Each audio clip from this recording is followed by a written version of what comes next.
Señoras y señores, muy buenos días, bienvenidos todos a En la Mañana por Teleimpacto. A las 7 de la mañana, como está marcando el reloj en este momento, usted estará con 3 amigos que diariamente les acompañarán, informándoles de lo que sucede en el país, pero también en el mundo. Nelson Encarnación, Manuel Jiménez y un servidor, Gregory Caimares. Teleimpacto, comprometido con tener televisión a la altura de los tiempos. Ustedes notarán que estamos trayendo un nuevo matutino donde la información primará, donde ustedes lo que escuchen podrán aseverarlo, porque estamos comprometidos con indicarles que lo que decimos es cierto, es concreto y lo hemos comprobado. Mis amigos de En la Mañana por Teleimpacto, bienvenidos, así como le doy la bienvenida a Manuel Jiménez.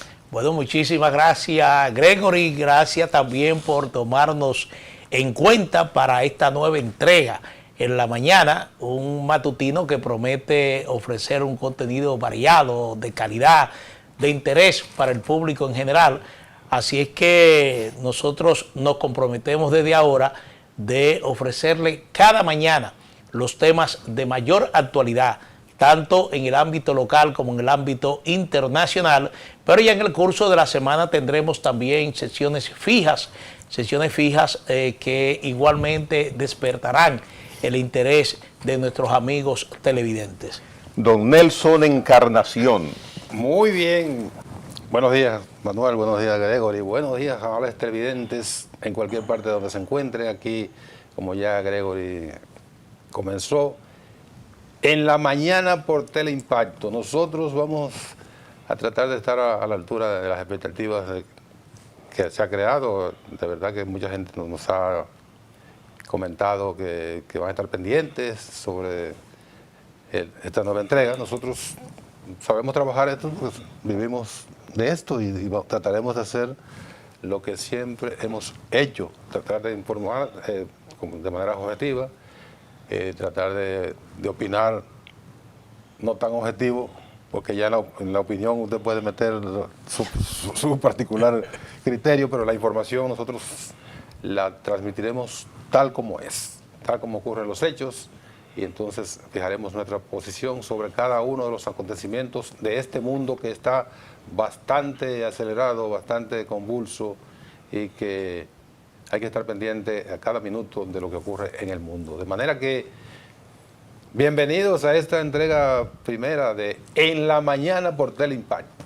La mecánica de este espacio es bastante sencilla para que ustedes, en el momento en que se han acabado de levantar, pues puedan estar informados. Vamos a iniciar normalmente todos los días comentándoles las informaciones de actualidad. A partir de ahí vamos a tener también cada día un invitado que estará con ustedes hoy día alrededor de las 7:30 de la mañana.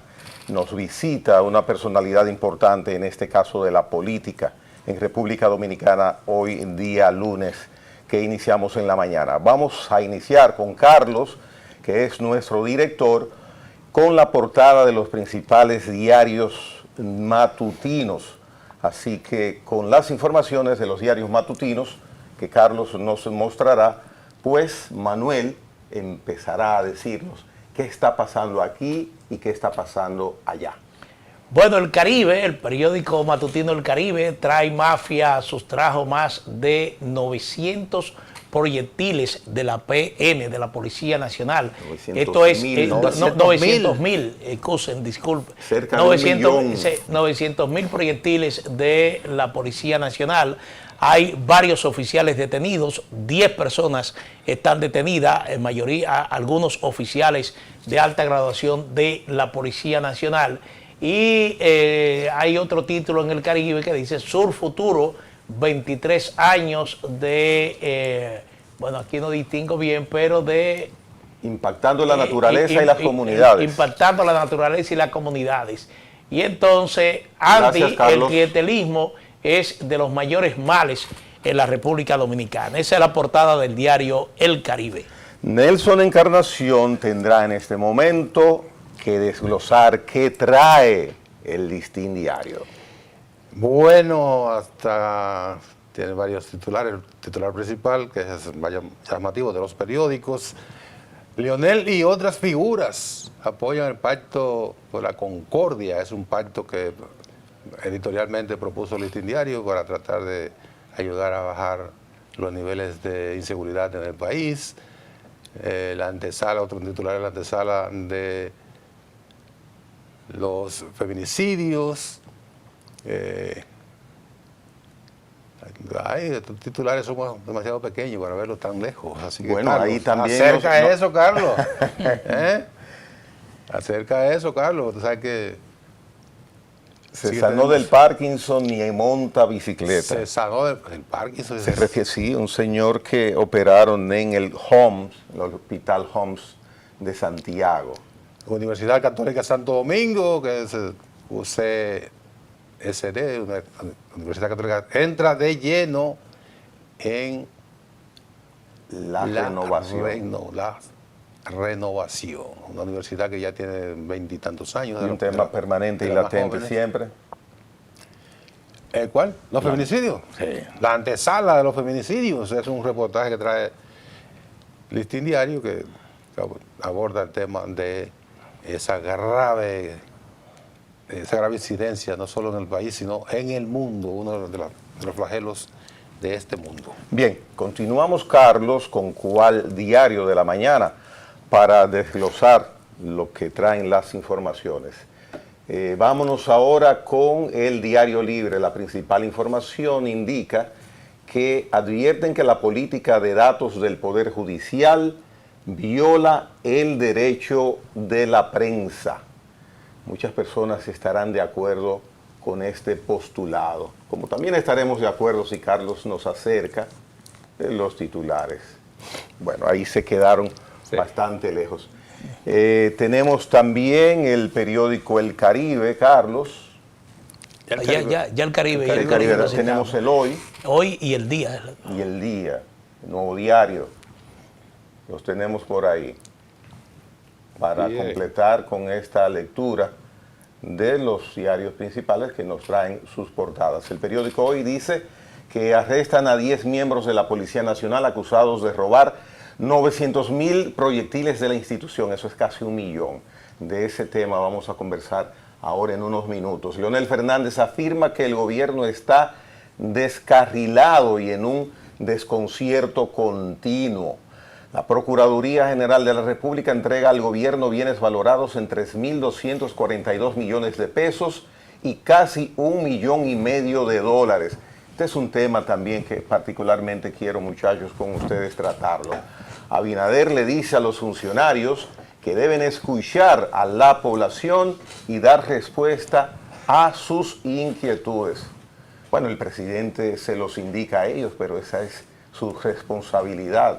Es una reiteración que quizás uno podría decir que no amerita que se repita, pero nunca está de más. Así que, ¿qué piensa Manuel Jiménez de estas lecturas que hemos dado? ¿Qué información te llama la atención? Bueno, mira, antes de entrar en materia, como yo digo, a analizar los temas de mayor interés que se registran en las últimas horas y que trae la prensa matutina, yo quiero conversar brevemente sobre una crónica rosa, como se dice. Se cayeron las expectativas con Celine Santos. Celine Santos realmente había concitado una gran expectación dentro de los dominicanos por las posibilidades que tenía de que se convirtiera en nuestra Miss Universo. Pero se cayeron esas expectativas. Victoria Yair de Dinamarca fue la seleccionada y hasta ahora solo tenemos una sola Miss Universo, que es Amelia Vega. Así es, bueno. Amelia Vega. Pero mira, a mí me llama la atención este informe del Ministerio Público, la Policía Nacional y el Ministerio de Interior y Policía sobre los resultados de esta investigación que devela una corrupción peligrosa a lo interno de la Policía Nacional. ¿Por qué considero que es una corrupción peligrosa? Bueno, el hecho de que el intendente de armas de la Policía Nacional, es decir, el responsable de la operación y administración de las armas y proyectiles de la Policía Nacional, está señalado, de cuidar las armas. Sí, de cuidar las armas. Está señalado como el principal responsable de la venta de proyectiles a particulares. Es decir, usted está hablando de que la Policía Nacional, que es la responsable de mantener la seguridad y el orden en el territorio nacional, se prestaba para vender a civiles proyectiles, y esos proyectiles obviamente iban a parar a manos de personas que tienen armas de fuego. Armas de fuego que tú podrías señalar que son armas legales, son armas registradas, pero igualmente son en su mayoría, y eso no hay que hacer un gran esfuerzo para determinar que en su mayoría son armas ilegales, probablemente utilizadas por delincuentes para cometer crímenes y otro tipo de delitos como asalto, atracos a ciudadanos comunes en el país. Y esto realmente revela que todavía la Policía Nacional, a pesar de la reiterada política de profilaxis que se han vendido en diferentes gobiernos y particularmente en esta administración, de que se han ido sacando elementos que se consideran no formados desde el punto de vista moral y de la responsabilidad del servicio, se han ido sacando de la institución. Y entonces este caso lo que revela, porque no estamos hablando solamente de un coronel, estamos hablando de capitanes, estamos hablando de tenientes, estamos hablando de suboficiales, es decir, estamos hablando de oficiales superiores implicados en un delito grave cometido sorprendentemente, bueno, ustedes dirán no tan sorprendentemente, pero sí en el interior de la Policía Nacional, que en estos momentos está sometida a un proceso de reforma. Pregunto, ¿quién tendrá la respuesta? ¿Esto surge a raíz de una investigación reciente o data de muchos años? No, eso es... Desde octubre, venían dando seguimiento de hace un par de meses. Pero mira, yo quiero conectar eso, la preocupación... O sea, eso es algo nuevo, nunca había ocurrido. En esa dimensión, ¿no? Ahí siempre hay... Bueno, probablemente probablemente había ocurrido, pero ahora es que se da la publicidad. No, sí. pero es por el tamaño. Sí. Pues demasiado. Pero yo quiero conectar eso con algo que tiene que ver con la situación en Haití. No sé si ustedes recuerdan que hace 6 o 7 meses se produjo un informe de una agencia de Naciones Unidas que atribuía a la República Dominicana, no al país como país, sino a elementos de la República Dominicana de estar vinculados con el suministro de armas y municiones a las bandas haitianas. Eso incluso se llevó al Consejo de Seguridad de Naciones Unidas y ahí tanto el canciller, obviamente, Roberto Álvarez, como el representante ruso salieron en defensa, nuestro país salió en defensa de su integridad diciendo que nosotros no fabricamos armas, no traficamos armas. Y entonces el representante ruso dijo: yo estoy de acuerdo con la posición de la República Dominicana, porque las armas que usan las bandas haitianas va mayormente de la Florida y otros lugares de los Estados Unidos. Pero con la dimensión de este tráfico, alguien pudiera decir, pero mira, esas municiones formaban parte de lo que ya se dijo que se suministraba a los haitianos, a las bandas haitianas. Y nosotros no necesitamos más ingredientes para que nos sigan tirando de aquello a la reputación de la República Dominicana. O sea que el valor del desmantelamiento de esa banda es mucho más que un valor simplemente noticioso o darle un golpe a una estructura delictiva, sino que tiene esa implicación que pudiera tener alguna conexión, o sea, se pudiera inferir que esas municiones iban a parar no solo a delincuentes de la República Dominicana, que obviamente es en primera fase es el primer mercado, pero también se puede inferir que esas armas iban a parar, esas municiones iban a parar a manos de las bandas haitianas. Me causa un poco de jocosidad el titular de sustraen, roban y detienen a 10 miembros de la Policía Nacional y dice roban. Bueno, pero el robo es para un negocio. Eso, Nelson, que tú le das una connotación del enlace internacional con el informe que ya mencionas, muy interesante. Ahora bien, cuando sustraen ese casi 1.000.000 de cápsulas, ¿a dónde van? Pueden ir a Haití, por supuesto, como tú mencionas ahora. Se quedan en el terreno, en comercios debidamente establecidos, reconocidos, para mercadearlos, donde están prohibidas la importación de armas y municiones. Entonces, eso es contraproducente. Pienso que si se sigue alando el hilo, como debe en este caso hacerse, vamos a tener entonces verdaderamente el muñeco debidamente completo. Esto es una parte. Estos 10 miembros de la policía, que los encabeza un coronel, no hay rango mayor, solamente un coronel, pues son la cabeza del iceberg. Ahora, ¿quiénes compraban eso? ¿Qué negocios compraban eso? Tú que tienes armas, quizás, ¿dónde tú compras tus municiones? Quizás en uno de esos lugares. Y eran municiones que ya tú las habías pagado previamente con parte de tus impuestos. Bueno. Ojalá que esto se siga alando y que, sobre todo, haya régimen de consecuencias y una definición judicial con sanciones concretas, porque si no, va a quedar en un interesante comentario que hacemos nosotros tres y otros comunicadores en un tema que verdaderamente para mí es asombroso. Bueno, parto primero de la pregunta de que tú tienes armas, la considero como una pregunta genérica, sí, a todo el mundo. No, sí, porque yo estoy desarmado, sí, yo estoy desarmado. Nada más tengo un bolígrafo. Pero a mí me parece que sería interesante determinar el periodo en el cual se estuvo registrando esta irregularidad en la Policía Nacional, porque creo que va a ser difícil determinar hasta dónde llegaban estos proyectiles. Es posible, Manuel, como plantea Nelson, que estos proyectiles... ¿Tú piensas que va a ser difícil? ¿Por qué tiene que ser difícil? Bueno, no sé, estamos hablando de 900.000 proyectiles, casi un millón de unidades.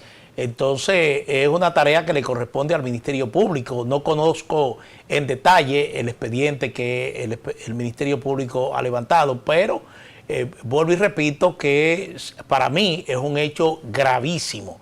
Es un hecho gravísimo porque, como dije al principio, a la Policía Nacional le corresponde el deber de mantener la paz, el orden y la tranquilidad ciudadana, en sentido general la seguridad ciudadana. Y con acciones de esta naturaleza, obviamente que tenemos la iglesia en manos de Lutero. Nosotros no tenemos idea de los millones y millones, yo no tengo la idea de los millones y millones de pesos que significa 900.000 municiones. Una munición, la más sencilla, de una 8 milímetros, cuesta entre 200 y 250 pesos, una sola. Bueno, ahí se hizo un dineral. El que está armado de esto y sabe sobre no, lectura comprensiva, lectura normal. Además, hay cuidado si te has puesto en evidencia. No, a mí no me gustan las armas. Hay municiones, pero mira, hay municiones de fusiles, hay municiones de fusiles de alto alcance, o sea, que son carísimas y que son verdaderamente... Esos detalles llegarán ahora. Mira, Gregory... ¿Piensas que sí? Bueno, Gregory, con tu... Escúchame, Manuel, para llevar eso a un tribunal tienen que mandar toda la evidencia y todos los detalles de cuál era la operación. Sí, y recuperar 900.000 proyectiles que probablemente ya han sido usados. Quizás no lo recuperen, pero sí le siguen el rastro. Y el complemento de quienes deben completar ese hecho inaudito, insólito y abusivo. Sí. Sí, eso tiene que hacerse de manera organizada, si eso no se le vende a cualquiera. Esa es una parte, quienes sustrajeron eso es para suministrarlas a entes que hacen comercio y las venden. O sea, esa es la parte. Correcto. Ese es el suplidor. Esos 10. Es una posibilidad. Esos 10 son los suplidores. Pero no porque las sustrajeron. Porque las sublevaron. Mira, Gregory, con tu anuencia, tú eres el coordinador de este espacio y el que marca la agenda, pero hay un hecho que ocurrió la noche del sábado en Montecristi que es un pueblo que se perfila ya como turístico, es decir, muchas personas, sobre todo los fines de semana, viajan a Montecristi. Montecristi ha estado desarrollando un perfil turístico con la apertura de hoteles y otras atracciones que la gente se motiva, sí, el morro se motiva. Pero el sábado en la noche, desde un vehículo marca Honda, según el reporte policial, se disparó contra un centro de diversión nocturna, se disparó a mansalva, según la Policía Nacional, y fue herido de bala Alessi Antonio Liberato Pimentel, de 36 años, residente en el barrio Los Maestros. Hay otra persona que resultó herida, y se trata de un hecho, uno supone, bueno, es un hecho de delincuencia común, o este tiroteo estaba dirigido precisamente a esta persona que resultó herida, porque uno no concibe, por ejemplo, que desde un vehículo en marcha se dispare hacia un establecimiento de diversión donde hay muchas personas divirtiéndose. Eran las 11:30 de la noche aproximadamente, según el informe, y estos hechos realmente impactan de manera negativa a una población que, vuelvo y repito, está esperanzada en que su comunidad se convierta en un foco de atención turística. Así es que la Policía Nacional debe investigar profundamente este incidente en Montecristi, porque ahí, vuelvo y repito, por las razones que puse anteriormente, es fundamental mantener un clima de seguridad, de tranquilidad y de diversión para que la gente, los dominicanos y extranjeros, sigan motivados a visitar Montecristi. Y eso conecta con el comentario anterior, porque claro, hay un esfuerzo de las autoridades por desarmar a la población civil, pero ocurre que la proliferación de armas aquí es un deporte, y además, si al hecho de que vienen armas ilegales de diferentes lugares, se suma que de la institución que debe cuidar y debe desarmar a la población civil se le está suministrando municiones. Entonces, ¿en qué estamos? Estamos dañando el pequeño esfuerzo que se ha hecho para concienciar a la población de que la población civil no tiene por qué estar armada, pero siempre se ha dicho, bueno, el desarme de la población es contra aquellos que tienen un arma identificada. Pero esas armas ilegales y esas municiones que iban de la Intendencia de la Policía, ¿sabes que iban a parar solamente a personas que tienen un arma legal? Básicamente eso iba hacia los que tienen un arma ilegal, que no pueden comprar. ¿Y qué política de armas tiene el gobierno, los gobiernos nuestros? Está prohibida la importación, por ejemplo, la importación. Pero hay muchísimas tiendas que venden armas, muchas. La que ya tenían ahí. Pero y no se acaban. No se acaban. La importación está prohibida. Ajá, pero ¿y cómo están abastecidas? Esa es otra pregunta. Bueno, prohibida desde hace ya varios años. Hace varios, sí, pero muchos. Varios años, pero tú te encuentras con una población mayormente armada. Entonces, tú dices, ¿de dónde se consiguen las armas? Y las municiones. Porque hace varios años ya que la importación de armas y municiones está prohibida. No, ya sabemos que las municiones salen de la Intendencia de la Policía. Parte de ella. Tenemos caballeros. Un millón de municiones, de cápsulas, eso es demasiado. Contar 1 millón de cualquier cosa es mucho. Dormir, señores, miren, tenemos alcaldesa. Manuel, ¿a ti que te gusta ese tema? Lo que hay un lío. Bueno, un lío. No es que me guste ese tema. Aquí lo que está planteado realmente es un problema que yo entiendo que en definitiva tendrá que tener una solución judicial. Ahí en el caso, por ejemplo, en la víspera, el expresidente Leonel Fernández... Identifica de lo que estás... bueno, sí. El tema es la que se juramentó el viernes pasado a Amparo Custodio como alcalde de La Vega. La renunciante. Y no solamente, sí, que había renunciado hace más de 70 días al cargo, se juramentó, el Consejo de Regidores juramentó a Amparo Custodio. No solamente la juramentó a ella, sino también que se tomó la libertad de escoger un vicealcalde. Entonces, uno se pregunta dos cosas. Aquí, ¿qué potestad tiene el Consejo de Regidores, por ejemplo, ya en el tema de amparo custodio, ellos la convencen para que vuelva nuevamente, le retiran la renuncia, algo que los regidores de la oposición entienden que es ilegal, porque la ley de organización municipal establece que en el caso concreto de la renuncia de amparo custodio, la sala capitular tenía un mes, tenía 30 días para revocar esa renuncia. Pero esta revocación de esta renuncia se ha producido 77 días después de que ella renunció, y entonces entienden que esa decisión del Consejo Municipal, que es liderado, que es mayoritariamente liderado por el Partido Revolucionario Moderno, esa decisión es irregular e ilegal. Entonces, lo otro es que la sala capitular del Ayuntamiento de La Vega no tiene ninguna potestad constitucional para escoger a un vicealcalde. Un vicealcalde es electo en unas elecciones municipales, y en ese caso, esa potestad que asume el Consejo de Regidores del Ayuntamiento de La Vega, evidentemente que es ilegal. Es ilegal porque usted no puede resolver con una decisión de un Consejo Municipal otra decisión que la tomó los municipios de La Vega, claro, mediante una elección. O sea que lo que estás diciendo es que esa situación de La Vega se complica más que enderezarse y arreglarse. Exactamente, exactamente. Se ha complicado más porque, por y te repito, en la víspera, el expresidente Leonel Fernández, que es el líder del partido Fuerza del Pueblo, anunció que su partido recurriría a esa decisión ante el Tribunal Superior Administrativo. Por otro lado, el Partido de la Liberación Dominicana son las dos organizaciones que tienen representación en la sala capitular, anunció que va a recurrir ante el Tribunal Superior Electoral.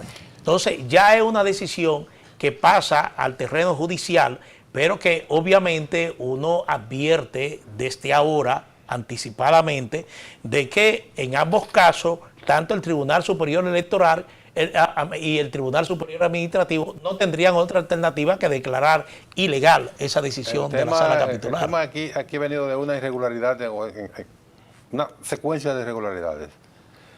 Por ejemplo, la señora Custodio, que para empezar es una gran irresponsable. Claro, me suscribo a eso, es una gran irresponsable. Totalmente una irresponsable. Si usted no tiene la suficiente falda en este caso para soportar presiones, no se meta a la política. Ella y su partido, porque recuerda que el partido... Pero el partido trató de arreglar el asunto diciendo que la apoyaban a ella. Que ella debió, dijo María Teresa Cabrera, por ejemplo, ella debió mantener su posición porque ella se ganó eso mediante la elección del pueblo. Para empezar por ahí. Entonces, un vacío legal que existe, una imprevisión de los legisladores y de los políticos que a veces se pierden en lo claro, un vacío legal de que el presidente de la República en un momento podía nombrar a un alcalde, después se ha explicado que no puede con la nueva constitución, lo tratan de subsanar con una irresponsabilidad, y una y dos y tres irresponsabilidades.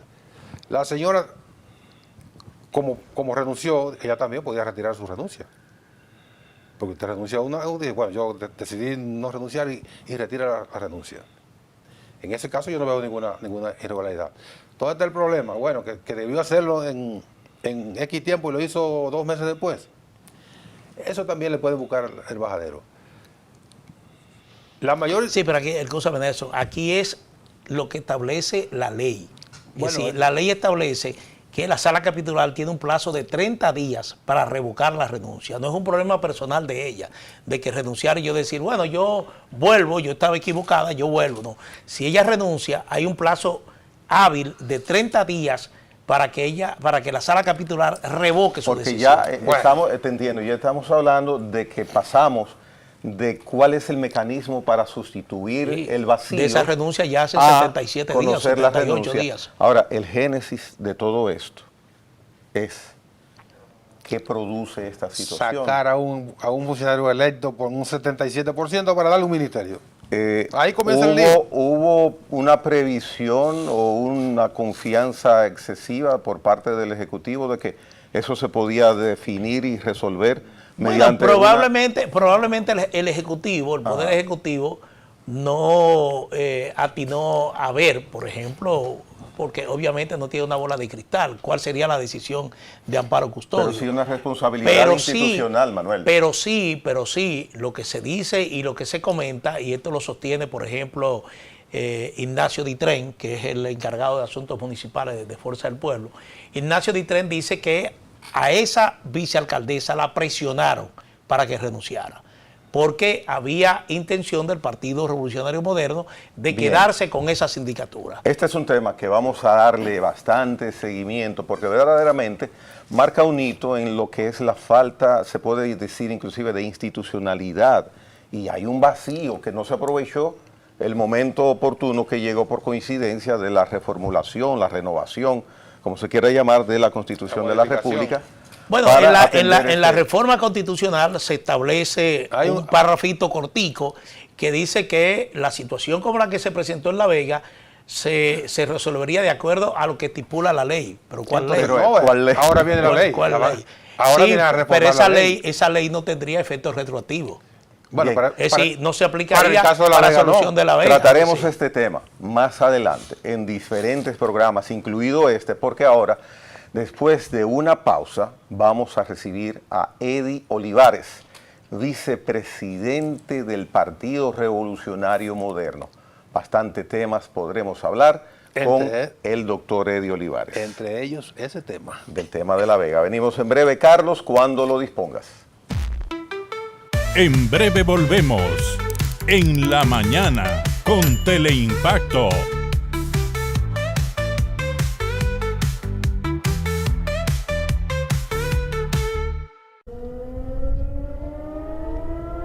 Las sirenas antiaéreas son parte de la vida cotidiana de DW en español. Si bien Plasmando hechos, fomentamos el entendimiento entre las culturas y los pueblos. Con horario de 11:30 de la mañana a 12 del mediodía y de 9 a 9:30 de la noche. DW en español por Teleimpacto 52.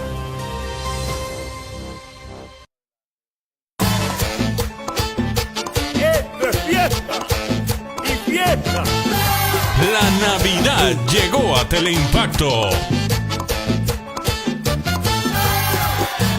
Teleimpacto 52.com.do.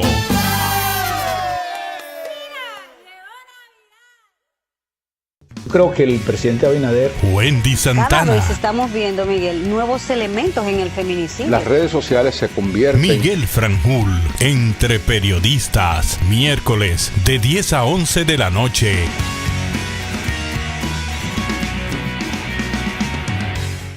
Saludos, amigos y amigas. Guerrero de la patria. Descartaron a Duarte, a Sánchez, a Bella, a Luperón. Agudo analista. Marino Vinicio Castillo. La respuesta, domingos de 12 a 1 de la tarde.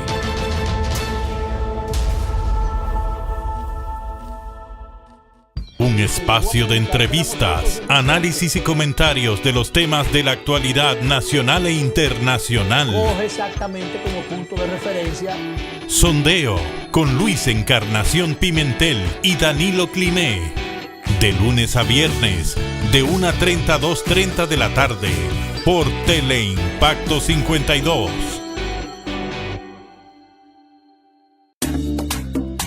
¿Ya estás preparado? A compartir en familia. Aquí nos adelantamos un poco y estamos felices por ello.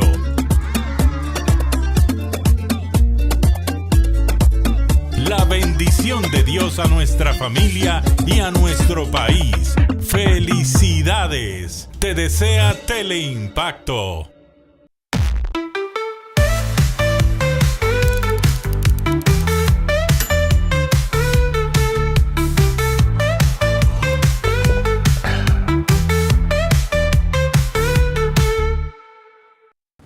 Bien, como ya ustedes saben, le hemos indicado que cada televidente tiene la oportunidad ahora de compartir lo que nosotros tenemos el privilegio, que es el conversar con el doctor Eddie Olivares, vicepresidente del Partido Revolucionario Moderno, partido en el poder. Doctor, gracias. Usted está en la casa de tres amigos. Bienvenido. Así es. Muy buenos días.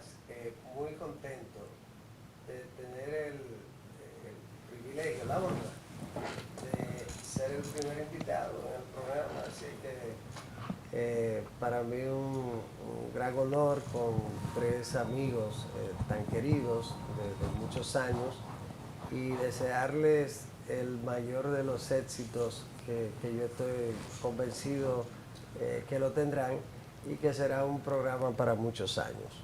Bien, pues después de estas palabras reglamentarias, y como usted dice, esto es historia para nosotros como comunicadores, cuando miremos en retrospectiva allá en el futuro qué sucedió con nosotros al inicio, tendremos la gran satisfacción de ver que usted aceptó ser nuestro primer invitado. Así que gracias reiteradas.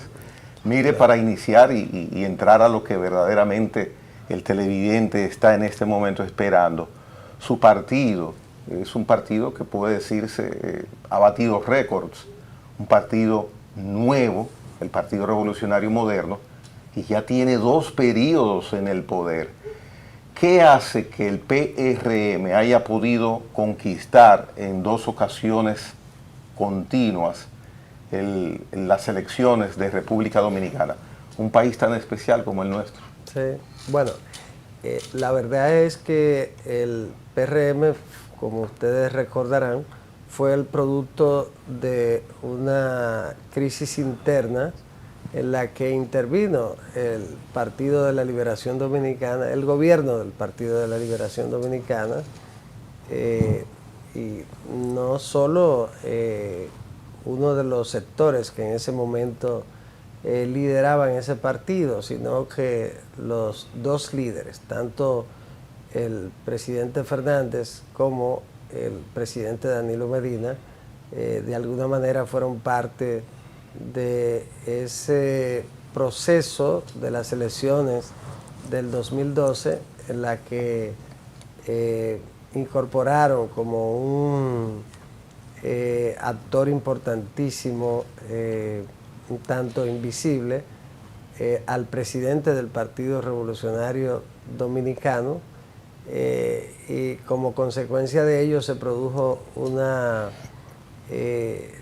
lucha jurídica en el Tribunal Superior Electoral que le dio ganancia de causa, como era previsible, al sector que encabezaba Miguel Vargas y que había apoyado, siendo presidente del partido, al candidato contrario, al candidato de gobierno, que era Danilo Medina. Entonces, ante lo imposible que significaba ganar en el Tribunal Superior Electoral, que estaba bajo el control del Partido de la Liberación Dominicana, y que sus 2 líderes habían hecho ese compromiso con Miguel Vargas, entonces no quedó otro camino que crear un partido, cambiar la sigla, y entonces así nace el Partido Revolucionario Moderno, es decir, que nació ya grande,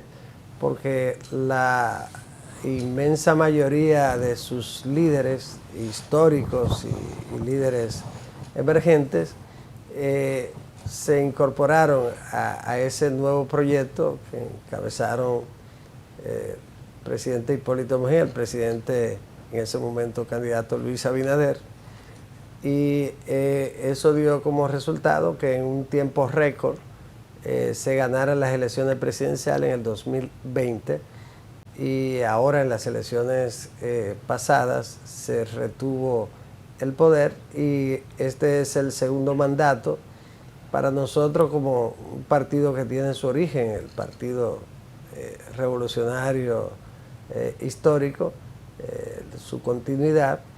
Es importante ganar el próximo para que rompamos el récord que era de 2 periodos consecutivos. Ese maleficio. Ahora, el detalle frente a ese maleficio es trabajar para ganar las elecciones del 2028 y entonces llegar a 3 periodos consecutivos. Bueno, pasaron primero por la derrota, su primera experiencia en el año 2016 frente a un Danilo Medina bastante dimensionado. Bueno, tiene el récord del mayor porcentaje de elección. Pasa entonces, tiene la suerte de una división del PLD y Leonel dicen que ayuda a Luis Abinader a ganar las elecciones. Pero ahora Luis, el presidente, gana sin esos elementos de ayuda de nadie, sino que ganó por su trabajo. Y ahora le viene el 28, donde ya Luis Abinader no va a ser candidato porque él se jubiló temprano. Hay muchos aspirantes en el PRM, todos nuevos, presentarían por primera vez. Una crisis importante que se desarrolla, crisis económica en el país, no pueden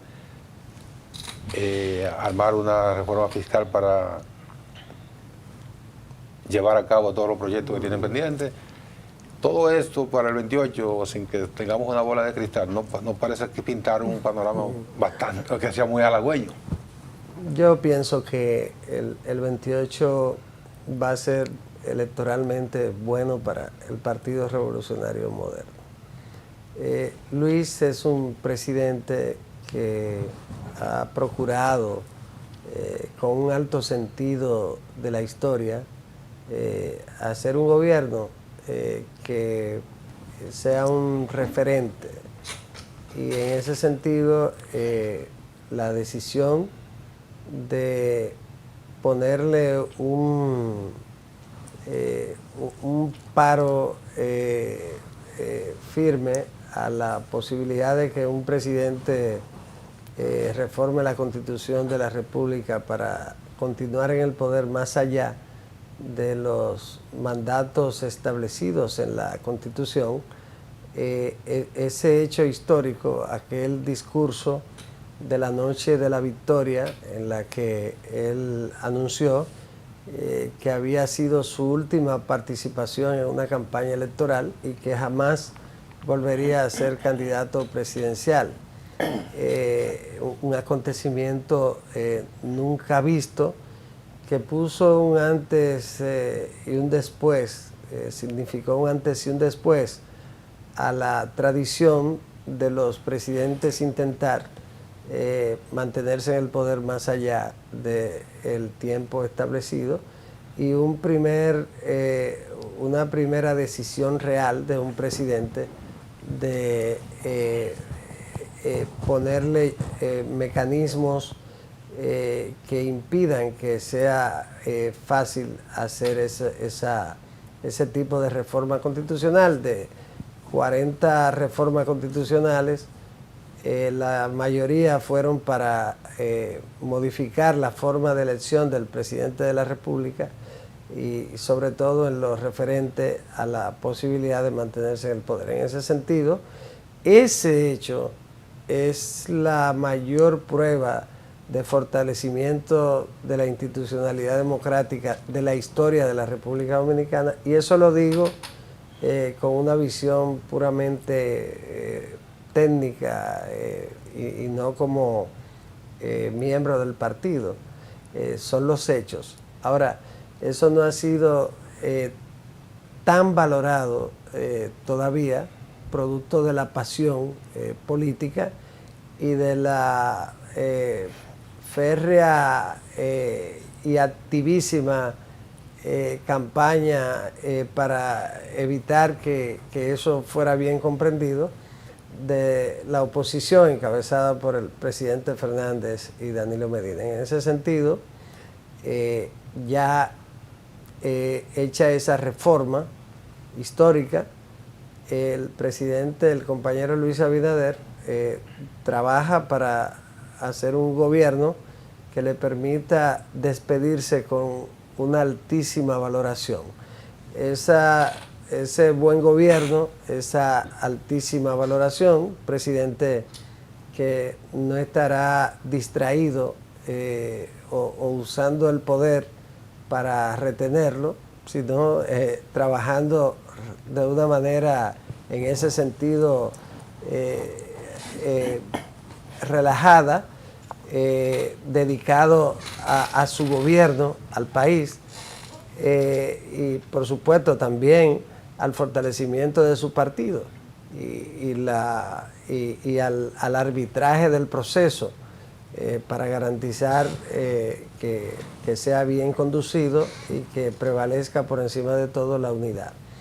En ese sentido, sin dudas, que el 28, muy por el contrario, se encamina hacia otro éxito para el Partido Revolucionario Moderno, porque todas las condiciones están dadas para que esta sea una muy buena gestión, y lo más importante va a ser mantener la unidad partidaria, que los aspirantes a la candidatura presidencial, sobre todo, comprendan que para ganar la presidencia en el 28 tenemos dos pilares fundamentales que debemos procurar contribuir a que permanezcan de una manera correcta, adecuada, que son ayudar a que el compañero Luis haga un muy buen gobierno, y la otra es mantener la unidad interna del partido. Esos son, para un partido que está en un partido de gobierno, esos son los dos elementos más importantes para retener el poder. Y creo que en ese sentido todos los dirigentes del partido están muy claros, y que sin unidad no hay victoria. Con unidad hay victoria. En ese sentido, yo estoy optimista y creo que ganaremos las elecciones con cualquier candidato o candidata sin ningún inconveniente. Sin embargo, Eddie, siguiendo el hilo de la pregunta de mi colega Nelson Encarnación, este segundo mandato del presidente Luis Abinader ha empezado como el cangrejo, dice mucha gente, dando un paso adelante y dos hacia atrás. Lanzan una reforma fiscal que tienen que retirarla por el peso de la opinión contraria de la mayoría de todos los sectores del país, y posteriormente también hay otras medidas que se toman, algo que fue usual también en el anterior mandato, que se toman y se retiran cuando esa medida comienza a ser cuestionada. El tema de los recibos de luz y de agua, ahora mismo han generado un tremendo problema en el municipio de La Vega, al designar al alcalde electo, designarlo como ministro de Deporte, y crear un vacío institucional en ese cabildo. Es decir, lo que se encarna entre la gente, lo que se dice entre la gente es que no hay planificación desde el gobierno, y obviamente eso tendría a generarle, si no impopularidad, pero sí falta de autoridad. Fíjese que a pesar de las situaciones que usted ha enfocado, el Partido de la Liberación Dominicana y Fuerza del Pueblo se mantienen en una valoración similar y un poco más baja que la que tenían en las elecciones pasadas. Estamos hablando de que el PLD está llevándole 2 o 3 puntos a Fuerza del Pueblo como partido, y que los dos se mantienen ahí bordeando el 10%. Uno tratando de sobrevivir y el otro de crecer. 10% Fuerza del Pueblo. Estamos hablando de 11%, el otro 13%. Pero es una caída estrepitosa, doctor, de 30 a 12. Bueno, lo que pasa es que ese 30 no era de Fuerza del Pueblo, era de Leonel Fernández. Y en ese momento muchos PLDistas apoyaron a Leonel Fernández y otros sectores. Una cosa es el candidato y otra cosa es el partido. O sea, se desploma la oposición. Entonces, lo que ha ocurrido es que en lugar de beneficiarse de esos elementos que usted señala, el Partido de la Liberación Dominicana y Fuerza del Pueblo se han quedado estancados. Nadie ha pasado a apoyarlos.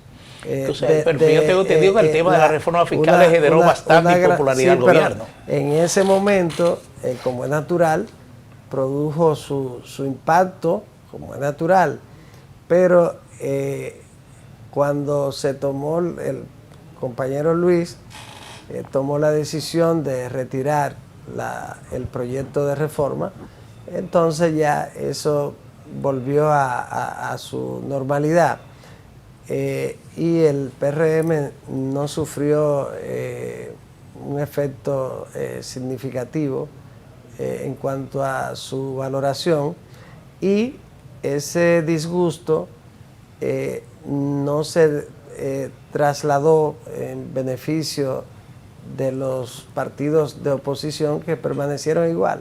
La gente no, como consecuencia de ello, no pasó a simpatizar por los partidos de oposición, sino que se mantuvo observando el proceso, y el PRM sí mantuvo su nivel de simpatía alto, y en todas las encuestas que se han hecho aparece sobre un 45%. La población está tranquila, está satisfecha, está conforme, agradada, doctor. No, pero la decisión de, fíjese cómo recordamos que fue ese proceso. En la ley del 2012 del PLD y Danilo Medina, se había aprobado como uno de los elementos básicos para el desarrollo la reforma fiscal, y en la campaña todo el mundo planteó la necesidad de la reforma fiscal. Hubo una especie de compromiso. En el caso de Leonel Fernández y del PLD era un compromiso plasmado en una ley que ellos hicieron en el 2012. Sí, pero ese pacto fiscal no se promovió. Lo que se promovió fue una propuesta que se elaboró en el Ministerio de Hacienda y se sometió a la discusión pública. No, está establecido en la ley. Entonces... discutirla en el Consejo Económico y Social como un pacto fiscal. No, como un pacto. Está en la ley. Es un pacto. Sí, no, está en la ley, está en la ley de Estrategia Nacional de Desarrollo. Sí, pero está en la, entonces, pero lo que le observo es que el gobierno no propuso un pacto fiscal. Pero esa ley, ¿quién la hizo? ¿Qué es Congreso? Durante la ¿Quién era el administración del presidente? PLD? Sí. Danilo Medina, y un Congreso PLDista que estaba absolutamente controlado con Doctor, el PLD, pero la diferencia es que no se propuso un pacto fiscal. Entonces, se planteó, no importa que fuera pacto, no importa cómo usted la llame, lo importante era que se planteó la necesidad de una reforma fiscal. Entonces, como un elemento fundamental, y lo planteó el Fondo Monetario Internacional, lo plantearon las principales revistas económicas, la planteó el Banco Mundial, se planteó en todas partes que era necesario. Ahora bien, y la plantearon aquí todos los economistas, y sin embargo, luego cuando se presenta la reforma, el Partido de la Liberación Dominicana, Fuerza del Pueblo, los dos líderes de esos partidos se opusieron. Entonces, trataron de sacarle rédito político. Se presentó entonces una situación de rechazo a la reforma, y el compañero Luis Abinader, ante esa situación, tomó la decisión de retirarla. Doctor, pero cuando la retiró, entonces el cuestionamiento en principio era porque había presentado la propuesta. cuando retiró la propuesta era porque la retiró y no debía retirarla. Ese era el planteamiento. Porque entonces ya de nuevo cambiaron al criterio, el criterio de que era necesaria la reforma. ¿No le faltó determinación al gobierno cuando tiene una correlación de fuerzas favorable en el Congreso, en la necesidad de la reforma? Entonces, lo contrario. Para cuidar un poco imagen, no es imagen, es que tuvo una gran determinación.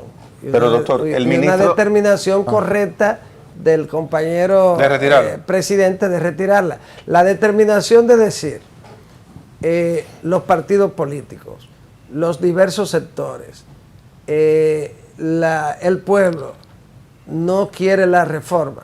Entonces, como el pueblo no la quiere, Luis es un presidente consultivo, es un presidente distinto, no es un caudillo, como son los dos líderes del Partido de la Liberación Dominicana el gobierno y tiene Fuerza que del Pueblo.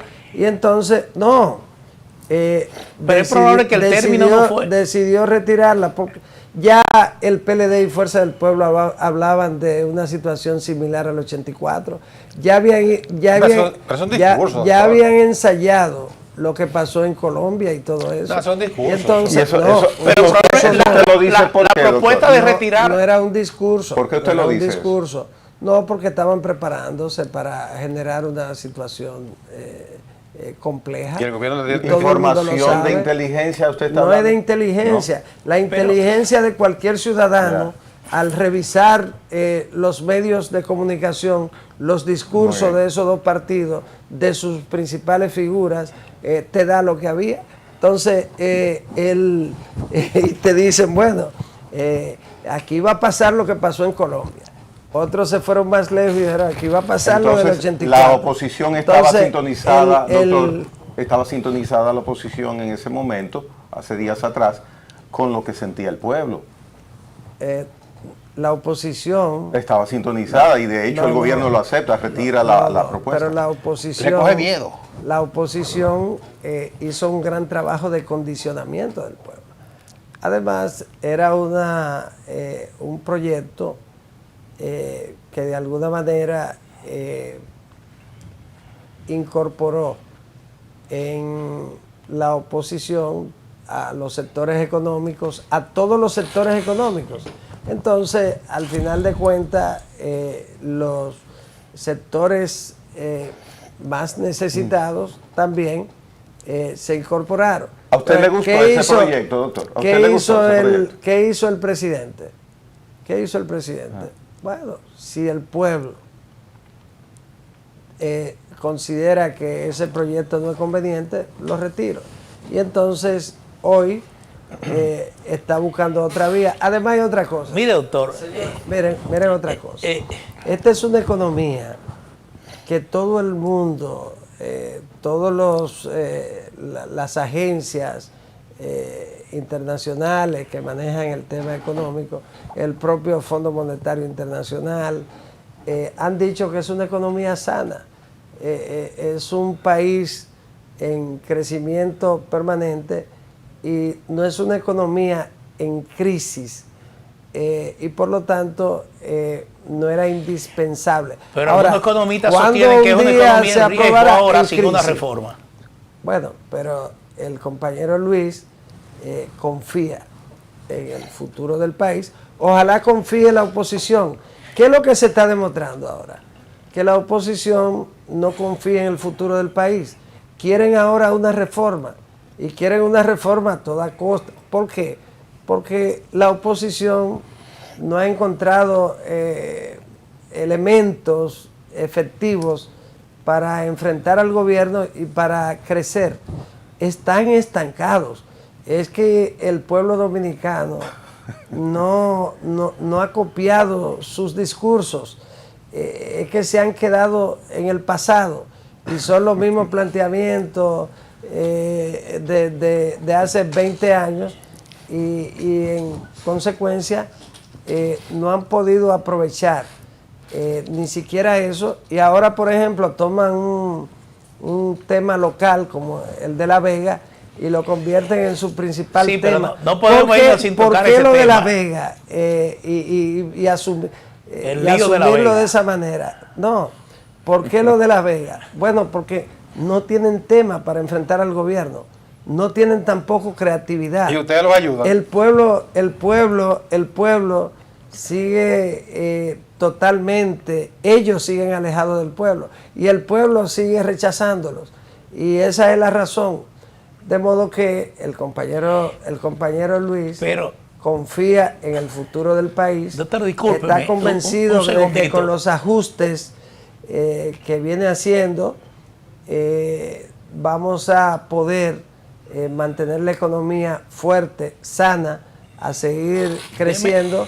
Y yo creo que ese es el factor principal y es lo que tiene muy preocupados al presidente Fernández y al Partido de la Liberación. Discúlpeme un segundo. Usted fue miembro de la Junta Central Electoral.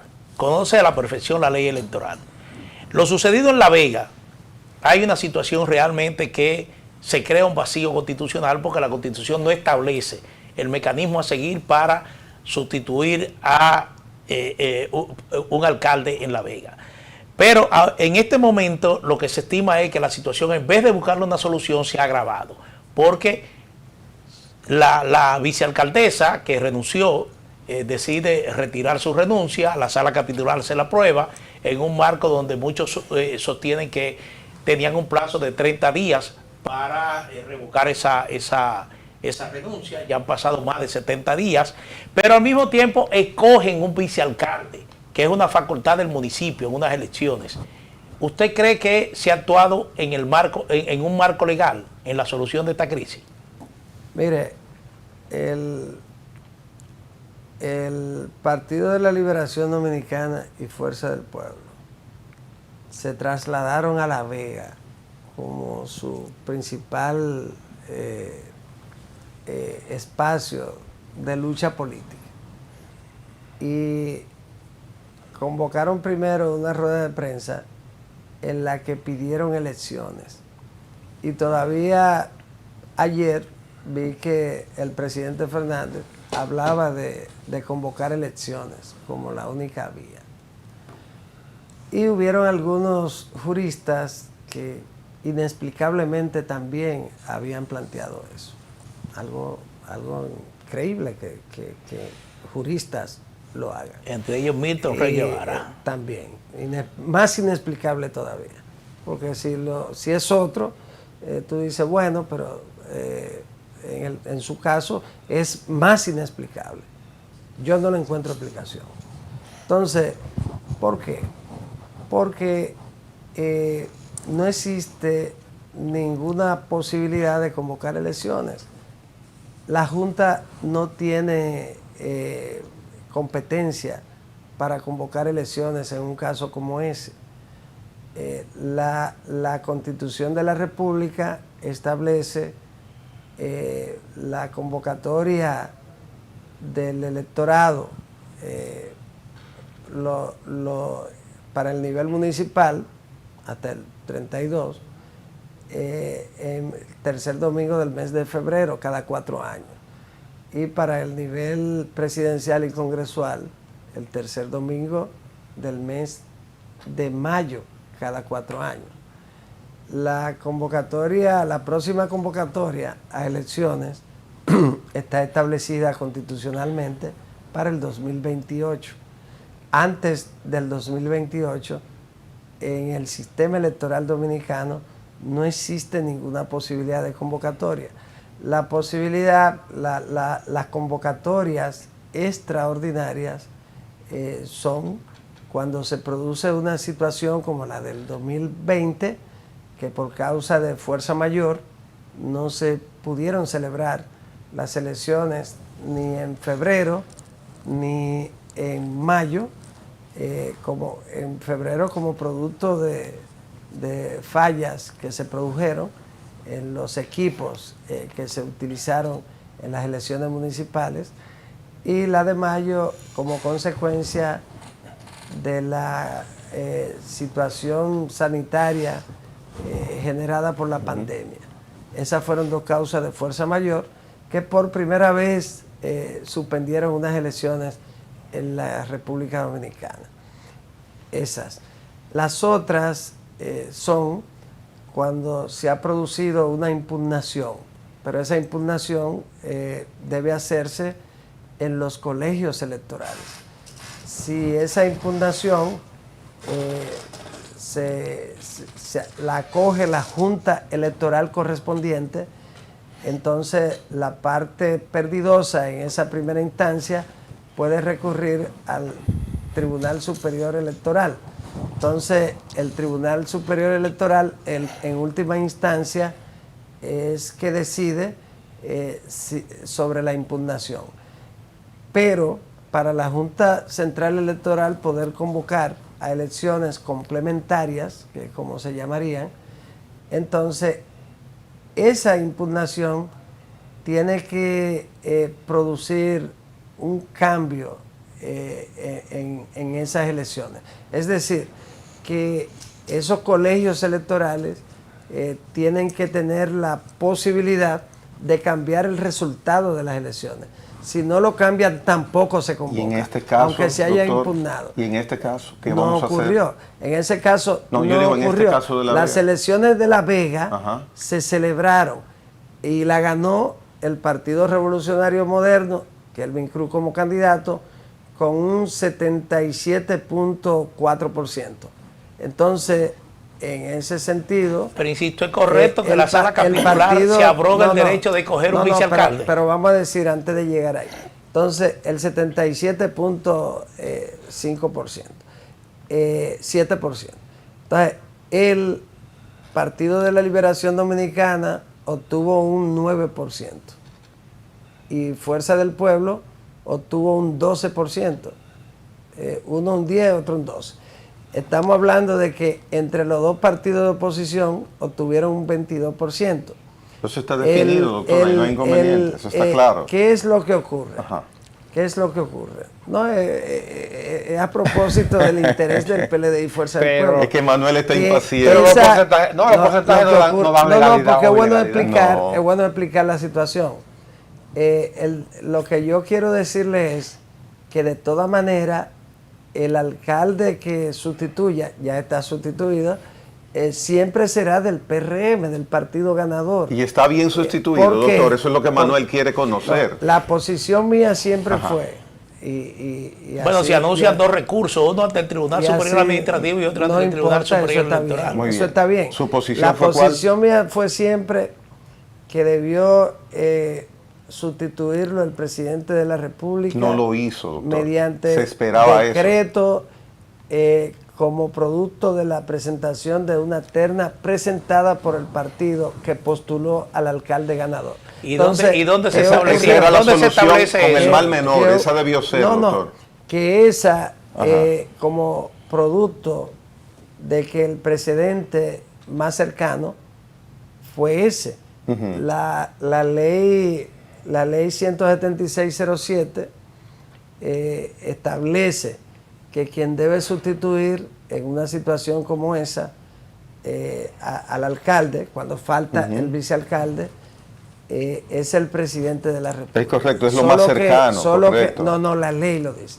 Solo que la ley 176 mandaba a que se hiciera a través del mecanismo establecido en la Constitución. Ese mecanismo estuvo en la Constitución hasta las elecciones del 2010. En las elecciones del 2010 se excluye ese texto. Ahora bien, la Constitución no deroga ley. La Constitución no deroga la ley. La ley 176 y el texto, el artículo 64, está vigente y manda que sea el presidente. Ahora bien, el mecanismo que establecía la Constitución es el que ha desaparecido. Hasta tanto se reforme la ley 176, que se hará próximamente, entonces usted debe utilizar el precedente anterior. ¿Cuál era el precedente anterior? Inclusive el Tribunal Constitucional, en el caso de un distrito municipal, falló en ese sentido. Entonces, que el precedente anterior es de 1970. El presidente, entonces, de una terna remitida por el partido que postuló al alcalde, elige y designa por decreto al candidato. Ese era el criterio mío. Ahora bien, contra ese criterio también estaban una serie de figuras que asumieron ese discurso. Protegiendo al presidente, entiendo. No, protegiendo probablemente muchos de ellos porque tenían ese criterio equivocado. Y otros porque entendían de alguna manera que así se podía convocar elecciones y generar una crisis. Ni siquiera eso, porque ellos saben que no era posible convocar elecciones, pero profundizar la crisis, porque hay gente que necesitan la crisis para tratar de salir de la situación de por un lado,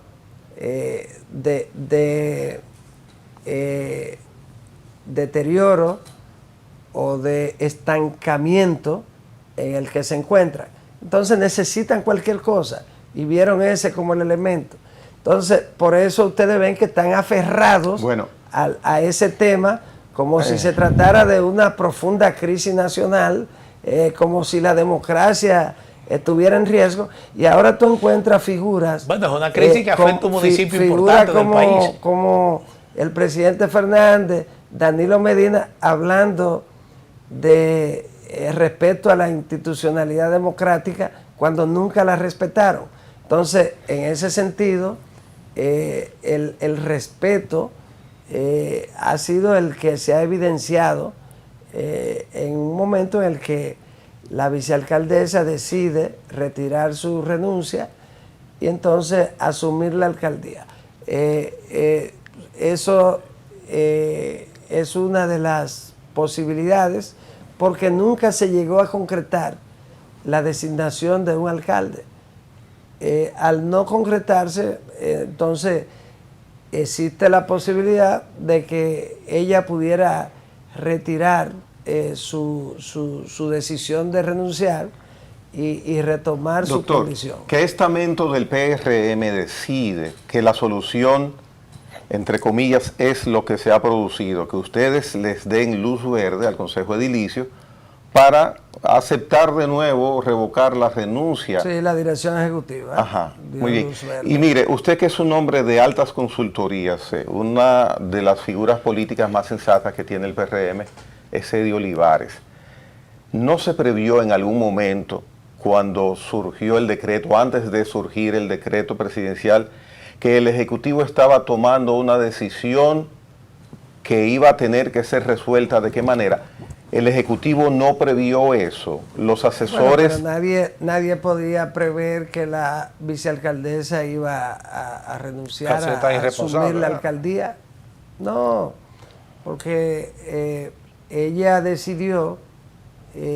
hay personas que asumen una vicealcaldía. Muy bien, para estar de la vicealcaldía. Ella es una señora muy prestigiosa. Además, yo debo decirle... Tiene una buena hoja de vida. A propósito, dice la oposición que la presionaron para que renunciara. Ha sido una buena regidora, pero ahí hablan de eso, de presión y demás.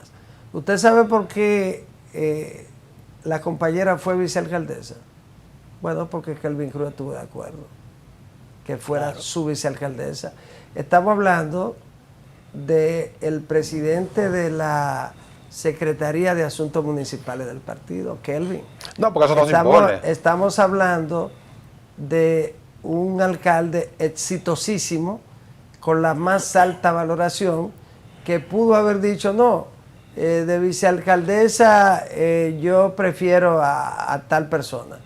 Entonces, si no la presionaron, fue una irresponsabilidad de ellos. Vamos a acusar a otros temas, entonces, doctor. ¿Qué hizo Kelvin? Que Kelvin decidió que ella fuera la candidata a vicealcaldesa. Ella es una persona estrechamente ligada al PRM. Es decir, que ahí no hay esa situación que presentan. No, es que no hubo tal presión. No, pues ella misma lo dijo. No, ella tomó su decisión. Bien. Pero no hubo tal presión. Y además, aún suponiendo que de alguna manera percibiera una situación, porque alguien haya dicho, porque los regidores son del PRM, ella es una persona considerada como si fuera del partido. Es decir, que esas han sido algunas de las cosas que han inventado para tratar de mantener viva esa situación. Ya bueno, Leonel caso de infiltrada Leonel del dijo PRM que va, del Frente Leonel Amplio. dijo que va a recurrir al Tribunal Superior Administrativo. Bueno, que recurra. ¿Es un derecho? Quizás sí, quizás no. ¿Cómo Entonces, que no? pero que recurra al Constitucional, que recurra al Tribunal de la Haya. Todos son su derecho. Ese es su derecho. Y si el tribunal falla a favor de sus pretensiones, entonces también hay que ver la calidad que tiene para recurrir, la calidad que tiene el PLD para recurrir, todas estas cosas. Y entonces lo que tienen que hacer es eso. Además, ¿cuál es el problema con que recurran? Esta es la democracia. Yo no le veo a eso ningún inconveniente. Es su derecho. Que recurran. Además hay otra cosa. Eso de estar metiendo miedo con temas jurídicos, eso no es así. Aquí nosotros no le tenemos miedo a eso, porque somos respetuosos del funcionamiento de las instituciones. Respetuosos, no como ellos. Nosotros somos respetuosos del funcionamiento de las instituciones, y lo que decidan los órganos competentes, eso se acatará, no se desacatará como ocurrió en los 16 años. De modo que ahí no hay problema. Vamos a salir de La Vega. Para salir de La Vega. Sí, para salir de La Vega, porque estamos empantanados ahí. Vamos a llegar al carnaval. No, que eso es lo que quiere Fuerza del Pueblo. No, pero para salir de La Vega, PLD, Manuel Jiménez le planteó que duremos los 4 años con el tema de La Vega, pero bien, no va a ocurrir doctor, así. Ya, eso es propaganda. Lo que le planteó Manuel Jiménez, los regidores tienen la calidad constitucional y legal para atribuirse el papel de legisladores, de electores, escogiendo un vicealcalde. Bueno, el PLD y Fuerza del Pueblo querían darle atribución a la Junta de convocar elecciones. No, pero doctor, ahora, no se vaya por nosotros ahí. no. Son dos cosas No se vaya por diferentes. ahí. Pero estamos hablando de los institucionalistas, No, que ahora son Leonel Fernández. No, pero caigamos Entonces, al vicealcalde. No, vamos a dejar que lo decida el tribunal. Ya Leonel dijo ya que va a apoderar al Tribunal Superior Administrativo. El PLD dijo que iba a apoderar al Tribunal Superior Electoral. Dijo que va a apoderar el Constitucional. Vamos a esperar que lo decidan. Sí, pero los su opinión tribunales. como abogado, ¿cuál es? Ya vamos a dejar, ya yo di mi opinión. Bueno, Bien, pues salgamos doctor, de La Vega. a propósito. El tema fundamental es el de la alcaldía. Entonces, vamos a esperar a que los tribunales se pronuncien. Eso va a terminar en los tribunales. Bueno, esperemos que los tribunales se pronuncien. Bien, mire, a propósito, doctor, si yo manejo una empresa... Pero que vayan buscando temas. Porque que no sea el de La Vega. Porque no le han dado resultados Bien. los temas. El doctor está muy claro y muy seguro de la fuerza del PRM en este momento. Mire, doctor, si mi empresa, que yo me honre en presidir, yo siento que la manejo bien, me sentiría muy mal que un empleado o alguien me acuse de ser desacertado, tener desaciertos manejando mi empresa, mi negocio, y de ser errático. Y precisamente esos son los términos que ha utilizado Leonel Fernández ayer día para referirse al gobierno. Desacertado y errático. Y que está, por supuesto, como dice el colega Nelson Encarnación, que el gobierno está descarrilado. No, digo yo no, que digo Leonel. Bueno, pero como usted tiene tanta... yo me sentiría muy mal si me acusan de estar descarrilado y de ser desacertado manejando mi empresa. ¿Y usted cerraría la empresa por eso?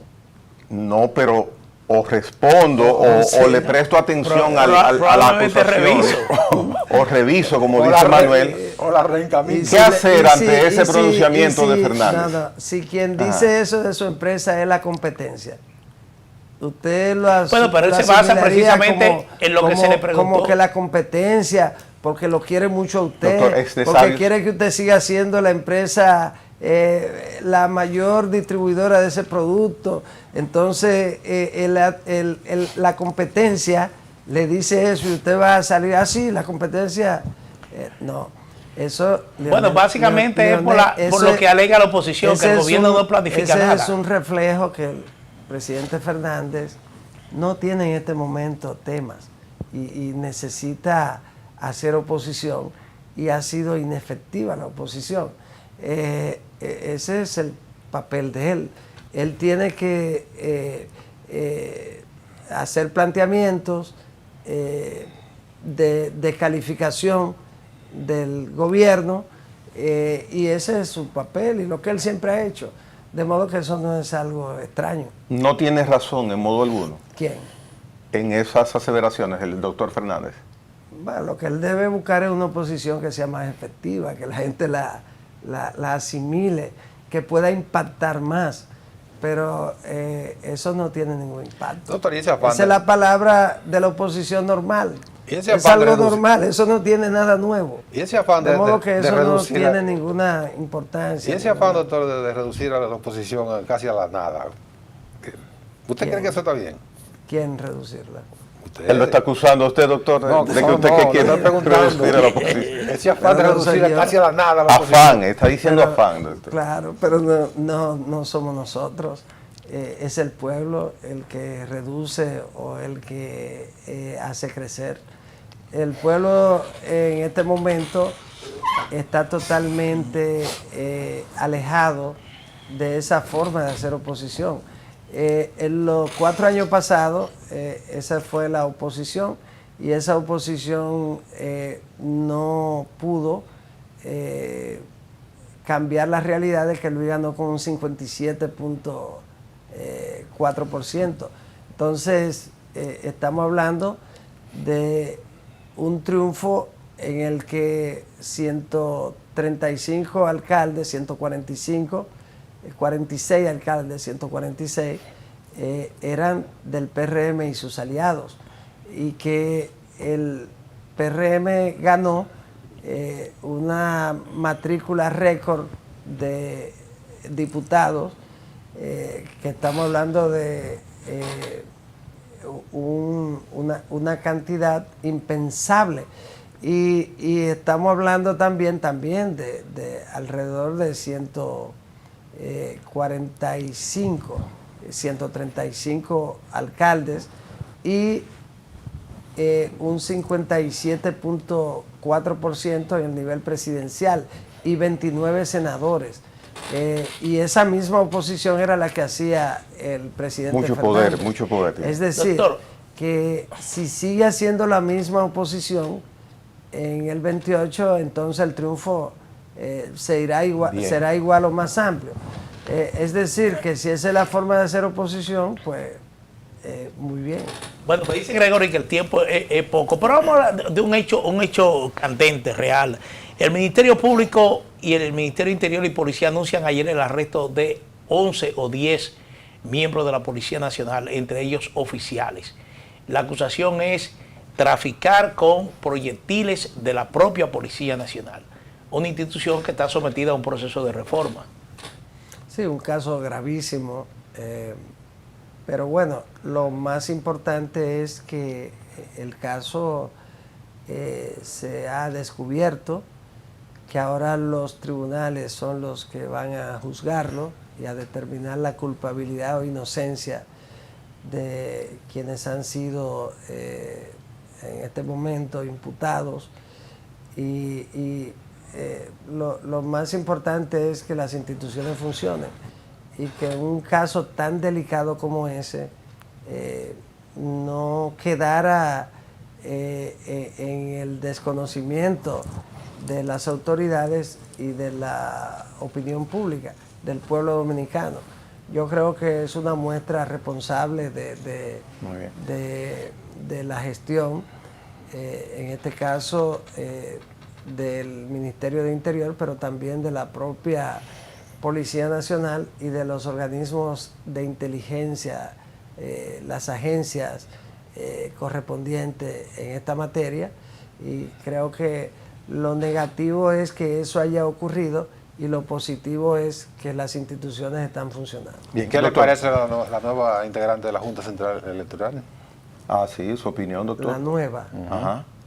O sea, bueno, los ratificados todos son la nueva. Y los nuevos. La nueva. No, me la nueva integrante. No, de ese criterio, el sentido general de la Junta. No me parece nada porque ahora es que ella va a empezar. Lo que va a hablar de ella en el futuro va a ser su gestión. Muy bien. Ahora yo no la puedo juzgar por adelantado. Sí pude ver que se trata de una abogada con muchas condiciones, muy preparada, y de una persona que tiene una alta integridad moral conforme a lo que vi, a lo que pude leer y a la referencia. Hay que esperar resultados. Yo no la conozco, muy bien. No sé realmente quién es, pero lo importante es que ella cumpla esta delicada función con éxito, y lo que uno puede desearle es éxito a ella, a los 4 magistrados que fueron ratificados, porque todo lo que resulte positivo en una institución pública y mucho más en un órgano extrapoder tan importante como la Junta Central Electoral, tanto en el ámbito del registro civil, que es importantísimo y que juega un papel determinante en la vida de cada persona, igual que el registro electoral, que también es una institución muy importante, y por supuesto en lo referente a la organización de las elecciones. La cédula de identidad también, de modo que es una institución muy importante, y todo lo que salga bien en ella es conveniente para todos, conveniente para la democracia. Oye, don Nelson. ¿Satisfecho? Satisfecho. Mire, doctor, le agradecemos su presencia acá y quisiera que nos dijera brevemente a los tres alguna información en su conocimiento sobre qué hay de respuesta, de esperanza, de información para la gran cantidad de partidos aliados que tiene el PRM, básicamente en lo que se refiere a una participación en el gobierno, una cosa que se ha estado pendiente en algunos litorales. A pesar de juramento y todo. Hay mucha desesperación. Algo breve, si usted tiene algún conocimiento. Yo pienso que ellos son aliados. No dice que siguen siendo aliados, pero desde el punto de vista de lo que establece la ley, las alianzas se realizan para las elecciones. Son coyunturales. Es distinto al sistema parlamentario, que las alianzas se hacen después de ganar las elecciones, inclusive. Son para gobernar. En el caso nuestro, las alianzas, si bien es cierto que son para ganar elecciones, se mantienen los vínculos ya en el gobierno, porque quienes participaron de esas alianzas fueron importantísimos para el triunfo. Por lo tanto, este es el gobierno del Partido Revolucionario Moderno y de nuestros aliados. Y en ese sentido, por supuesto que ellos deben formar parte del gobierno, y que es un tema de gran importancia para el compañero presidente Luis Abinader y para el Partido Revolucionario Moderno. Es decir, que ellos están siempre en el interés del partido, pero en el interés del compañero Luis Abinader, de que formen parte del gobierno, de que contribuya con el gobierno, porque ellos son parte de él, del triunfo. Y así como es importantísimo que los miembros del Partido Revolucionario Moderno sean parte del gobierno, porque son los que tienen el mayor compromiso de que el gobierno sea exitoso. Asimismo lo tienen los aliados que han sido parte de este triunfo. Bueno, hay una canción que muchos de ellos ya están como escuchando: el tiempo pasa, nos vamos poniendo, pero bueno, ya ustedes sabrán, pero sí se lleva a ellos, como ustedes dicen, el sentimiento del presidente y del partido. Y esta espera se produce en un marco de reducción del Estado, sí, y de eliminación de instituciones. Usted decía algo del juramento. No, yo digo que a pesar del juramento, bueno, sigues esperando. Doctor Eddie Olivares, mire, verdaderamente agradecidos estamos nosotros tres, la empresa, el canal, de que usted haya sido la figura que aceptó inaugurar este espacio en la mañana con Teleimpacto. Así que gracias reiteradas. Muchísimas gracias a ustedes y muchísimos éxitos. Yo sé que desde esta tribuna diaria el país, la opinión pública estará mucho mejor orientada, y que ustedes tienen muy claro que los periodistas, y ustedes son tres periodistas veteranos, el rol principal en una democracia es ser los guardianes de esa democracia. Los ingleses, los alemanes, hablan de el periodista como el perro guardián de la democracia, en función de la nobleza de esa raza, cuidando, vigilando, en este caso, los mejores intereses de la nación. Y ustedes lo han hecho durante toda su vida, de modo que desde aquí sé que continuarán haciéndolo para bien de la democracia, del propio sistema de partidos que ustedes defienden también. Así es que yo muy contento y honrado por la invitación. Bien, Gracias, doctor. Bien, señores, han estado ustedes pendientes y atentos a lo que ha sido la disertación, a las respuestas que ha dado el doctor Eddie Olivares a nuestros cuestionamientos, y ya tiene ahora usted elementos de juicio para aclarar algunos puntos que él trató con nosotros. Vamos a una pausa y venimos en breve. Carlos, cuando dispongas. En breve volvemos. En la mañana con Teleimpacto.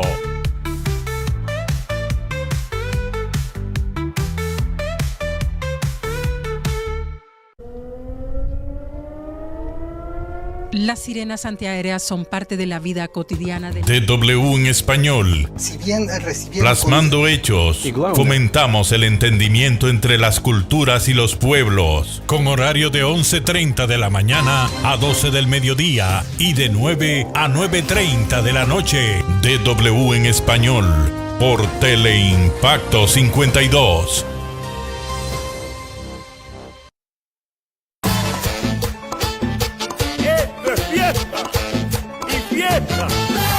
La Navidad llegó a Teleimpacto.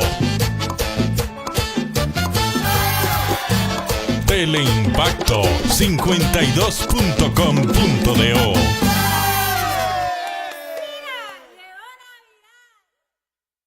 Creo que el presidente Abinader... Wendy Cada Santana. vez estamos viendo, Miguel, nuevos elementos en el feminicidio. Las redes sociales se convierten... Miguel Franjul, Entre Periodistas, miércoles de 10 a 11 de la noche.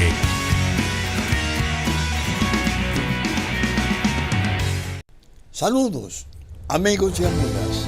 guerrero de la patria. Descartaron a Duarte, a Sánchez, a Mella, a Luperón. Agudo analista, Marino Vinicio Castillo. La respuesta, domingos de 12 a 1 de la tarde.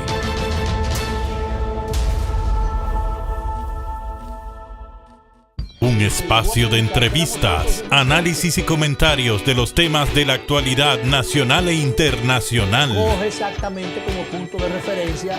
Sondeo con Luis Encarnación Pimentel y Danilo Cliné.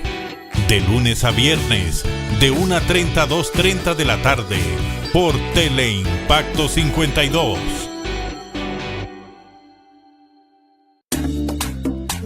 ¿Ya estás preparado? A compartir en familia. Aquí nos adelantamos un poco y estamos felices por ello.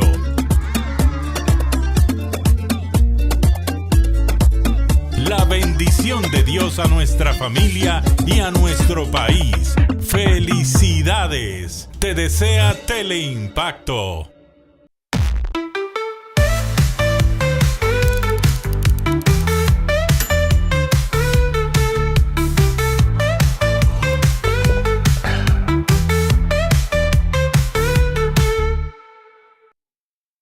Bien, continuamos nosotros conversando un ratito aquí.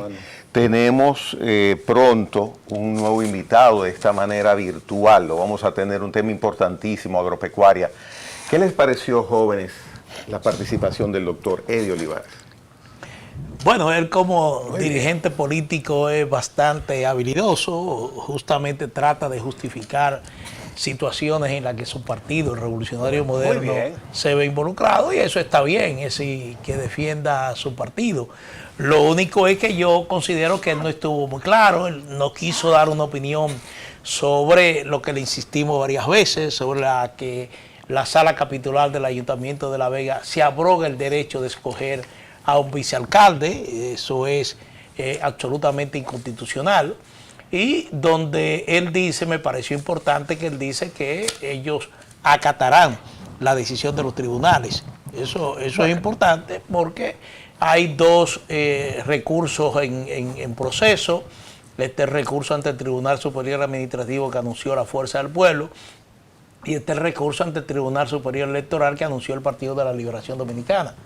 El hecho de que acepte las decisiones de esas dos cortes me parece importante, porque en caso de que haya decisiones y que, como ocurre en la República Dominicana, una decisión de un tribunal no contradiga la decisión que tome el otro, sí, me parece que es importante y es parte de lo que es el juego democrático. Ese es un hecho consumado. Por ejemplo, si el Tribunal Superior Administrativo acoge la instancia de la Fuerza del Pueblo, sí,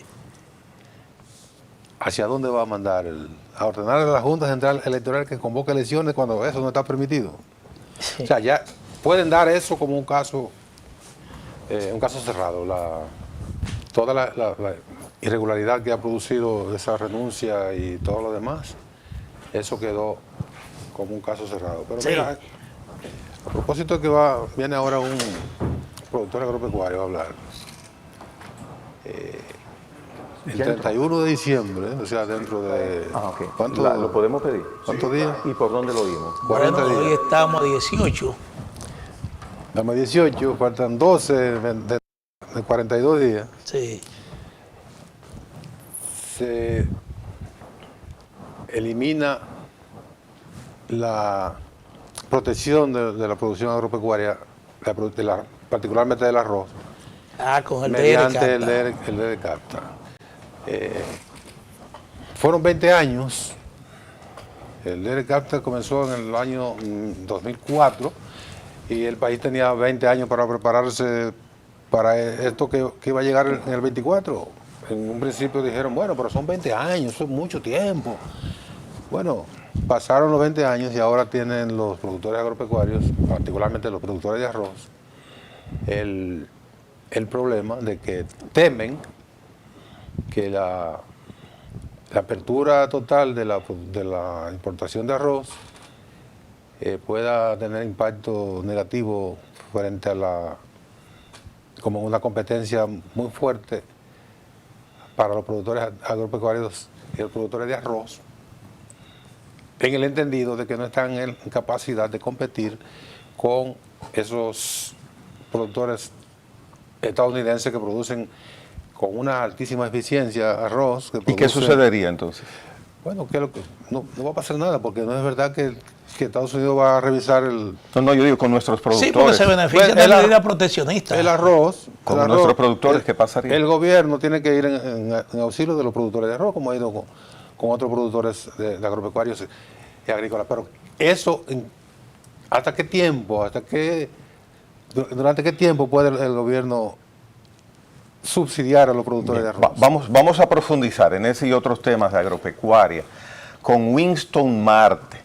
Winston Marte en su momento fue viceministro de Agricultura, un profesional de muy alta calidad del Partido de la Liberación Dominicana, miembro del Partido de la Liberación Dominicana y director de la Secretaría de Agricultura de esa organización política, pero sobre todo un profesional al que podemos consultar y con el que vamos a hablar a continuación de manera virtual. Si Carlos nos tiene a Winston ya en sintonía, pues le damos las gracias. Winston, buenos días, bienvenido en la mañana con Teleimpacto. ¿Cómo estás? Muy buenos días, un placer estar aquí con ustedes en este interesante programa y sobre todo en el día inaugural. Es un placer para mí compartir con cada uno de ustedes. Bueno, si baja un poco el volumen de su televisor, le agradecemos. Por favor, sí, porque tiene un feedback. Para que no haga lo que se denomina feedback, que es un sonido que molesta y no permite una escucha correcta. ¿Cuál es la situación de esto que menciona Nelson Encarnación sobre el DR-CAFTA que ya llega a su plazo límite? ¿Estamos preparados? Una respuesta lo más entendible posible.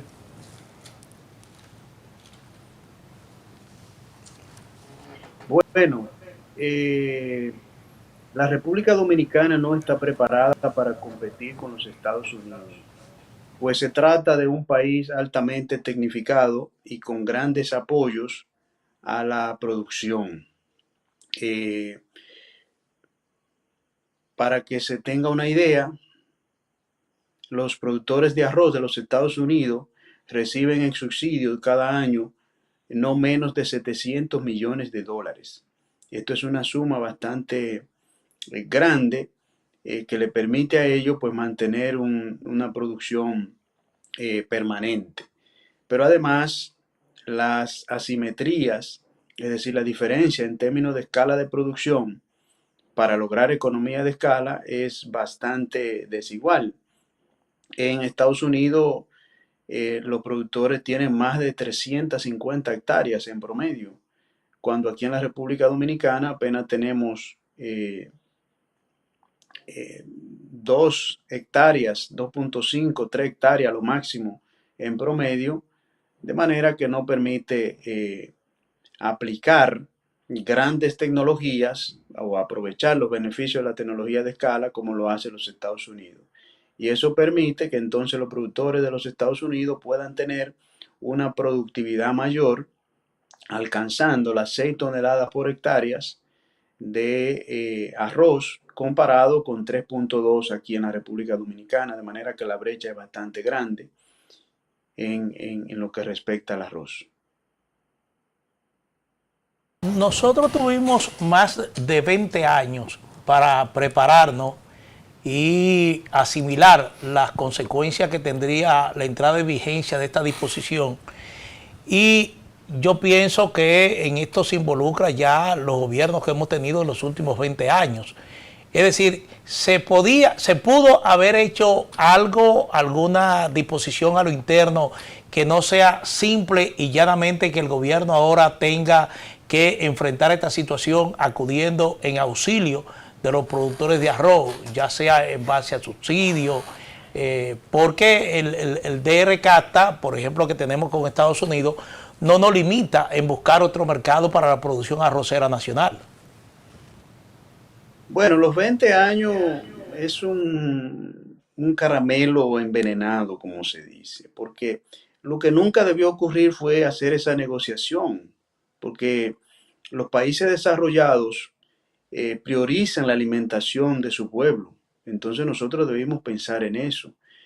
Saber que íbamos a negociar, abrir el mercado dominicano de los alimentos básicos como el arroz, las habichuelas, la leche, la carne de cerdo, la carne de pollo, era poner en riesgo la seguridad alimentaria del pueblo dominicano, porque no es verdad que en 20 años nosotros íbamos a alcanzar en términos tecnológicos, en términos técnicos, el avance que dispone este gran país. Entonces, lo primero es una mala negociación del acuerdo, es lo que quiero señalar, y no es porque yo quiera señalarlo como una medida, como una idea subjetiva. Si usted observa los datos de comercio entre los dos países, entre los Estados Unidos y la República Dominicana, en el 2004, es decir, cuando se firmó el acuerdo, el comercio entre los dos países era alrededor de 8.500 millones de dólares. Y el déficit comercial que nosotros teníamos con los Estados Unidos en ese entonces era de apenas cerca de 200 millones de dólares. Hoy día, el Estados Unidos nos envía a nosotros más de 13.000 millones de dólares en productos exportados hacia la República Dominicana, es decir, que la República Dominicana importa, y apenas la República Dominicana manda alrededor de 6.000 millones de dólares. Es decir, que hay una diferencia prácticamente cercana a los 7.000 millones de dólares, lo que indica claramente que el país no ha podido aprovechar el espacio de seguir exportando hacia ese gran mercado. Entonces, subsidiar es una medida de muy corto plazo. Por ejemplo, cuando estuvimos en el Ministerio de Agricultura, nosotros trabajamos en la generación de nuevas variedades de arroz. Y gracias a Dios y a esas variedades, pues hoy el país tiene variedades de buena productividad y de bajo uso de insumos, pero es insuficiente porque hay que continuar con este trabajo de mejoramiento genético, de mejorar la fertilización, de mejorar todas las prácticas. Por ejemplo, una práctica fundamental es la mecanización. El arroz se puede mecanizar todos los procesos productivos, como la siembra, el uso de la aplicación de los plaguicidas, la aplicación de los fertilizantes. La cosecha se puede hacer a granel 100% sin tener que usar caballos o animales para sacar sacos de arroz del campo. Pero esto requiere una gran inversión en la infraestructura rural de caminos vecinales y caminos interparcelarios. Y esta ha sido una tarea olvidada en el presente gobierno porque a diario vemos productores quejándose de esta situación. En el Bajo Yuna, por ejemplo, que es una zona altamente productora de arroz, hemos visto que por falta de un puente y por falta de caminos, productores han tenido que sacar cosechas en botes. De manera que hay una serie de alternativas, de políticas públicas que el gobierno debe de implementar y que debió implementar en los últimos años para tratar de mejorar la productividad y competitividad del sector arrocero dominicano. Conocer de parte de Winston Marte y es la siguiente. República Dominicana, que tiene buena tierra, tiene buena mano de obra, tiene un excelente clima, está en una posición geográfica muy estratégica.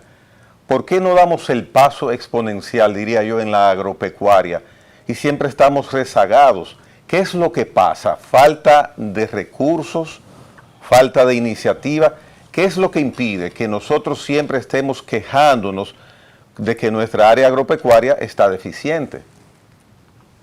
Hay que hacer un plan de mediano y largo plazo para lograr el desarrollo del sector. Y eso requiere inversión.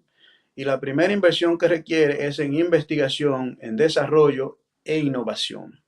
Ningún país del mundo ha podido desarrollar su agricultura sin invertir de manera sostenida en este tema que le acabo de mencionar, en investigación, desarrollo, innovación y transferencia de tecnología.